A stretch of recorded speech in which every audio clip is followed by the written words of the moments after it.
Welcome to Famous People, English Stories. Ready to level up your English? Here we learn through stories slow, clear, and fun. Listen, relax, and enjoy the journey.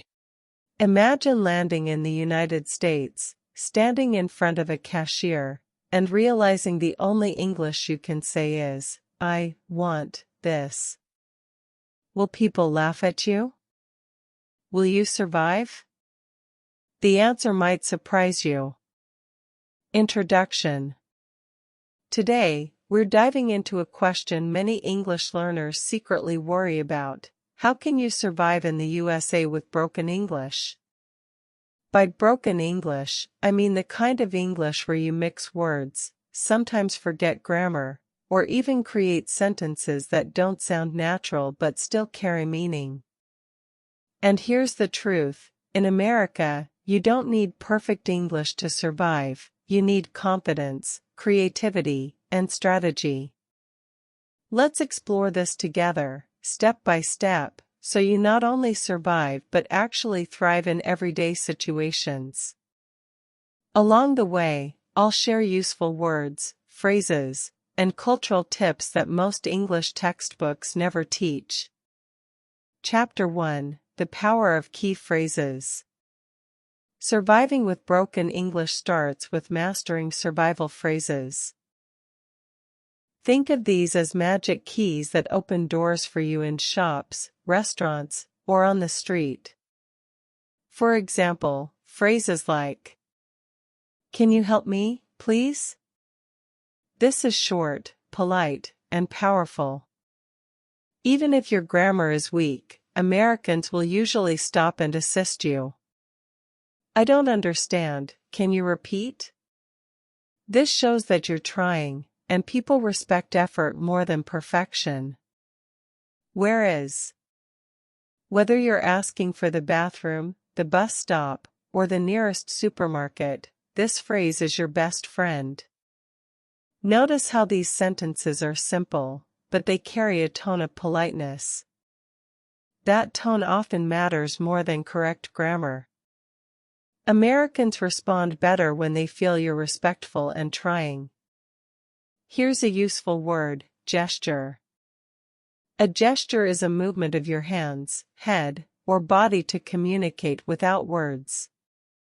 If you combine broken English with gestures, like pointing, smiling, or miming, you'll be understood even faster. In fact, many Americans are used to travelers and immigrants, so they're already skilled at reading between the lines. Remember this: communication is not about perfect grammar, it's about connection. And if you can connect using basic phrases, a smile, and gestures, you're already surviving in the USA better than you think. Chapter 2: Everyday Survival in Shops and Restaurants. Picture this: you walk into a busy American restaurant, the smell of food all around you, and the waiter hands you a menu full of words you don't know. Your heart races. What if you say something wrong? What if you can't pronounce the food? Here's the secret: you don't need perfect English, you just need a strategy. One powerful word to remember is recommend. To recommend means to suggest something. If you say, "Can you recommend something?" the waiter will usually smile and choose a popular dish for you. This saves you from struggling with a long menu. Another useful phrase is, "I'll take this one," pointing to the menu. This works even if you can't pronounce the dish. Pointing plus words is a survival superpower. Now let's switch to shopping. Imagine you're in a supermarket and you can't find rice. Instead of panicking, just ask, "Where is rice?" or, "Excuse me, rice?" with a questioning tone.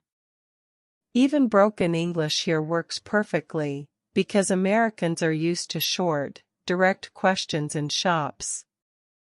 Don't overcomplicate with grammar like, could you please tell me where the rice is located, when a simple rice? Where does the job? Another golden word is receipt. A receipt is the paper the cashier gives you after paying. If you lose it, returning items becomes hard. So learn to say, I need the receipt. Simple, clear, effective. Here's a cultural tip. In the US, people value politeness over perfection. Adding please and thank you can make your broken English sound much softer and friendlier.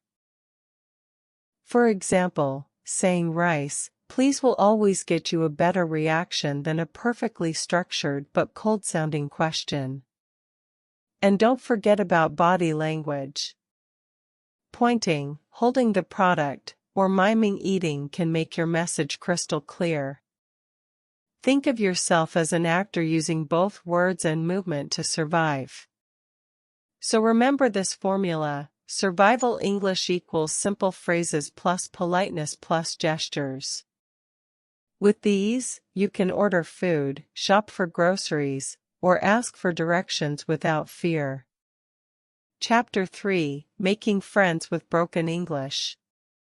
Surviving in the USA is not just about buying food or finding the bus stop, it's also about building connections with people. But here's the challenge: how do you make friends if your English feels broken? The answer might surprise you. Friendship doesn't begin with perfect grammar, it begins with interest and effort. Imagine you're at a park, and someone is walking their dog. You want to start a conversation, but you don't know what to say. Just try something simple like, nice dog. Beautiful weather. I'm new here. These short phrases are like conversation openers. A conversation opener is a small, easy sentence that starts communication. Once the person responds, you can add another short line like, where are you from, or I like this place. Another important word here is small talk. Small talk means simple, casual conversation about everyday topics like weather, hobbies, or sports. Americans love small talk, it's part of their culture. You don't need to speak perfectly, you just need to show you're friendly. Here's a trick: if you can't think of what to say, ask questions. Americans often appreciate curiosity. Phrases like, what do you like? Can you show me? How do you say this? These not only keep the conversation going but also turn your broken English into a learning opportunity. People will often teach you words with a smile. And here's something powerful: humor. Even if your grammar is wrong, laughing about it makes you more approachable. You can say, my English is not perfect, but I try. This kind of honesty usually creates warmth and understanding. A cultural insight: in the US, most people admire those who speak more than one language. If you tell someone, English is not my first language, they often respond with respect, not judgment. That means your broken English is not a weakness, it's proof that you are brave enough to communicate in a second language. So here's the key idea: making friends in the USA doesn't depend on grammar. It depends on friendliness, curiosity, and courage. If you show interest, people will forgive your mistakes and often become your best teachers. Chapter 4: Turning Broken English into a Strength. Here's a surprising truth: what you call broken English might actually be one of your biggest strengths in the USA. Why? Because it makes you different, memorable, and often more authentic than people who only speak one language. Think about this. Millions of immigrants in America built successful lives with English that was far from perfect. Taxi drivers, restaurant owners, business people, even professors, many of them started with the same struggle. What made them succeed wasn't perfect grammar, it was communication, persistence, and creativity. Let's look at the word accent. An accent is the way your words sound because of your first language. Many learners feel shy about their accent, but in the US, accents are everywhere. From New York to Texas to California, even native speakers sound very different. Your accent doesn't mean you're bad at English, it means you carry your culture with you. And sometimes, people will be curious about it and want to know your story. Here's another useful word, resourcefulness. Resourcefulness means finding smart solutions when you don't have everything you need. For example, if you forget a word in English, you can explain it in another way. Can't remember the word umbrella? Just say the thing for rain. Most people will instantly understand. That's resourcefulness, and it's a skill every successful immigrant has. And here's the magic: when you use broken English but keep going, people notice your confidence. Confidence is often more persuasive than accuracy. If you say something with a smile and a clear tone, even if the grammar is off, Americans will usually get your meaning and respect your effort. Remember, every mistake is not a failure, it's a step forward. The more you speak, the faster your English grows. And your broken English becomes a daily tool for survival, connection, and learning. In a way, it's like training in public, you're improving while living your life. So, instead of seeing broken English as a problem, start seeing it as proof of your bravery. It shows that you are willing to step out of your comfort zone, to communicate across cultures, and to grow in real-life situations. And that, more than perfect grammar, is what survival and success in the USA is all about. Conclusion: from survival to confidence.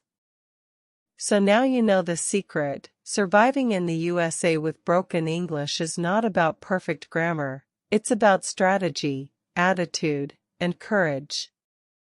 We've explored how simple phrases can open doors, how politeness and gestures make you instantly understood, how small talk helps you build friendships, and how your accent and mistakes can actually become part of your strength. Here's the big idea I want you to remember: broken English is still English. It communicates, it connects, and it helps you live your life. The mistake many learners make is waiting until their English is perfect before speaking. But the truth is, perfection never comes first, practice does. And practice means using the English you have, right now, even if it's broken. Think about the word progress. Progress means moving forward, even if the steps are small. Every time you order food, ask a question, or introduce yourself in broken English, you are making progress. Step by step, mistake by mistake, you are building fluency. And here's the beauty: most Americans don't judge your grammar, they appreciate your effort. So, the next time you feel nervous, remind yourself, I don't need perfect English to survive, I just need the courage to speak. That mindset will transform your experience in the USA. You won't just survive, you'll grow, connect, and eventually thrive. Now, here's my challenge to you: don't just watch this video and move on. Practice today. Go to a cafe, a shop, or talk to a friend online.